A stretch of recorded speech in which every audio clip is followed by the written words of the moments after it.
Radhe Krishna everyone. मेरा नाम है आस्था और मेरा यूट्यूब चैनल है आस्था खंतवाल के नाम से। और इसी में मैंने भगवत गीता सीरीज स्टार्ट की है और इस सीरीज में मैं पर डे एक श्लोक भगवत गीता से आप लोगों के सामने या फिर आप लोगों के साथ में साझा कर रही हूँ, प्रस्तुत कर रही हूँ के बजाय मैं ये कहना चाहती हूँ क्योंकि मैं खुद भी पढ़ रही हूँ और जो भी कुछ मुझे समझ में आ रहा है वो मैं आप लोगों के साथ में भी साझा कर रही हूँ। आई होप कि आपको ये सीरीज अच्छी लग रही होगी। आप ज्यादा से ज्यादा इसे लाइक कर रहे होंगे, शेयर कर रहे होंगे और साथ ही साथ आगे बहुत ज्यादा प्रमोट कर रहे होंगे और पहुंचा रहे होंगे। तो आज हम लोग जो भगवत गीता का अध्याय 1 है यानी कि कुरुक्षेत्र के युद्ध स्थल में सैन्य निरीक्षण, उसका तीसरा श्लोक पढ़ने जा रहे हैं। तो इससे पहले हम ऑलरेडी अध्याय 1 के 2 श्लोक साथ में डिस्कस कर चुके हैं। तो श्लोक तीसरा पढ़ने से पहले एक बार हम बात कर लेते हैं कि हमने प्रीवियस 2 श्लोक में क्या जाना है। तो पहले श्लोक में जो राजा धृतराष्ट्र हैं वो अपने सचिव संजय से पूछते हैं कि युद्ध क्षेत्र में क्या चल रहा है, और अगले श्लोक में जो संजय है वो राजा धृतराष्ट्र को बताते हैं कि जैसे ही पांडु पुत्रों के द्वारा जो युद्ध स्थल में दुर्योधन ने व्यूह की रचना देखी तो वैसे ही वो तुरंत अपने गुरु के पास में गया और उनसे कुछ बातें वो कहने लगा।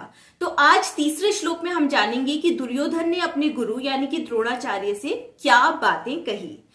तो पहले तो श्लोक पढ़ते हैं कि ये श्लोक क्या बोला गया है और देन उसका हम अर्थ समझेंगे और फिर उसके बाद उसका भावार्थ जानेंगे। तो श्लोक है, पश्यताम पांडुपुत्राणाम आचार्य महतीम चमू व्यूढ़ाम द्रुपद पुत्रेणा तव शिष्येण धीमता।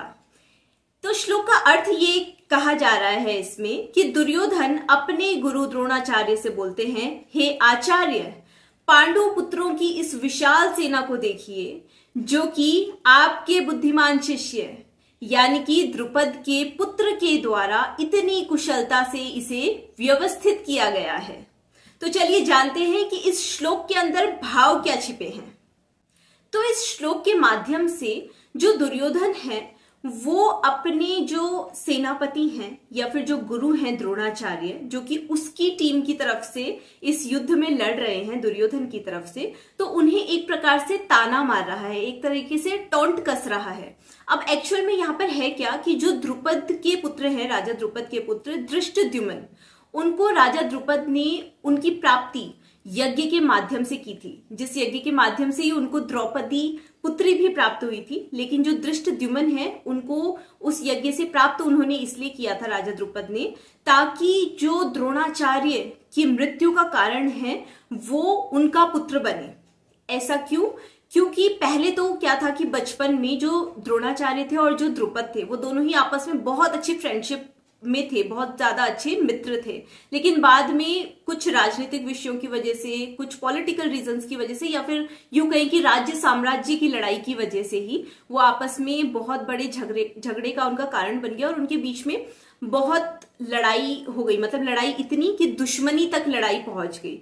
तो जब दुश्मन एक दूसरे के बन गए तो द्रुपद ने एक पुत्र को यज्ञ से प्राप्त किया जिसका नाम धृष्टद्युम्न रखा, और उस पुत्र के द्वारा ही, वो पुत्र ही जो द्रोणाचार्य है उसकी मृत्यु का कारण बनने वाला था। तो द्रोणाचार्य को पहले से ही पता था कि मेरी मृत्यु का कारण धृष्टद्युम्न ही बनेगा।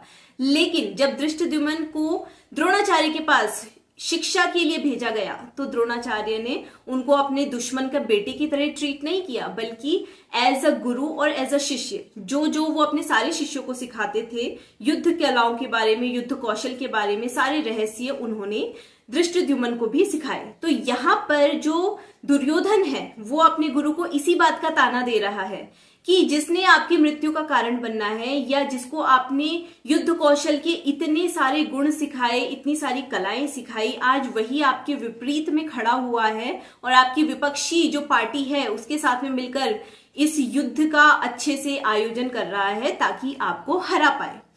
तो इस जो श्लोक है इसके माध्यम से दुर्योधन ने इतना तो ताना कस ही दिया है जो अपने गुरु हैं द्रोणाचार्य पे, साथ ही साथ उसके मन का एक भाव ये भी निकल के आ रहा है कि धृष्टद्युम्न तक तो ठीक है, लेकिन कहीं आप शिष्य प्रेम के चक्कर में जो आपका सबसे प्रिय शिष्य है यानी कि जो अर्जुन है उसके प्रति भी उदार ना हो जाए, उसके प्रति भी इतनी उदारता ना दिखा दे, क्योंकि आप किसकी टीम से हैं, आप मेरी टीम से हैं, यानी कि आप दुर्योधन की टीम से हैं, तो आपको मेरी तरफ से लड़ना होगा। आप शिष्य प्रेम में आके बाकी के शिष्यों के प्रति, जो कि अर्जुन जैसे जो आपके बहुत ही प्रिय शिष्य हैं, उनके प्रति उदारता का भाव ना रखें, बल्कि युद्ध को युद्ध की तरह से लें और मेरी तरफ से लड़ते हुए मुझे जिताएं। तो ये कहने का मतलब था दुर्योधन का। आगे दुर्योधन अपने गुरु द्रोणाचार्य से ये भी डिस्कस करने वाले हैं कि बाकी के और कौन कौन ऐसे योद्धा हैं जो इस युद्ध भूमि में उपस्थित हैं, जिससे उन्हें इस युद्ध में खतरा हो सकता है। तो वो हम देखेंगे आगे के श्लोकों में। तो अब हम मिलते हैं अपनी नेक्स्ट वीडियो में नेक्स्ट नए श्लोकों के साथ। तब तक के लिए नमस्कार।